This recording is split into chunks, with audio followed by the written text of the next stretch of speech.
Depuis un moment maintenant, les téléspectateurs connaissent bien les Pélissard, candidats stars de l'émission Famille Nombreuse, La Vie en XXL, TF1. Avec leurs 8 enfants, Amandine et Alexandre forment une tribu soudée et unie. Un véritable rêve éveillé pour la jeune femme qui n'aurait jamais pensé avoir le droit à un tel bonheur. Et pour cause, son enfance est loin d'avoir été une partie de plaisir.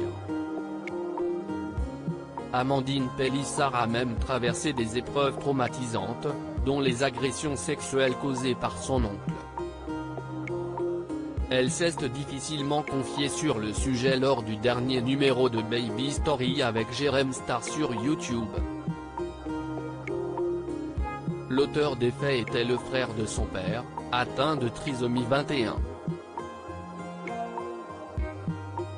Je m'y rendais un week-end sur 2 et la moitié des vacances, on dormait dans la même chambre, lui dans un lit, moi dans un lit de camp dans la même chambre.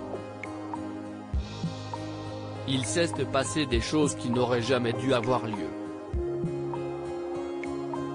Son frère m'a agressé malheureusement sexuellement plusieurs fois entre mes 6 ans et mes 12 ans, jusqu'à ce que je n'aille plus du tout chez mon père et que ça pète, que je balance tout et que ça se finisse au tribunal, a-t-elle expliqué avec émotion.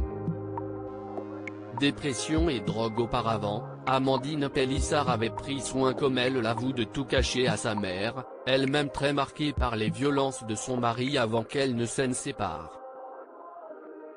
Je voulais la préserver parce que j'avais tellement le souvenir de ma maman qui vivait des choses horribles avec lui, je voyais qu'elle était heureuse avec mon beau-père, je ne voulais pas lui infliger des rappels du passé sauf qu'à un moment donné je ne pouvais plus, a-t-elle continué des trémolos dans la voix.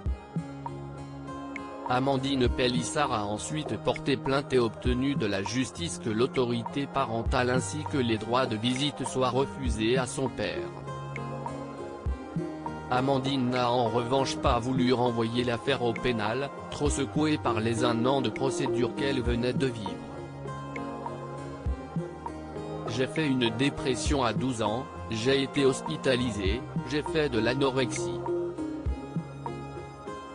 Je suis passée par l'autodestruction, j'ai été confrontée à la drogue à cette époque-là.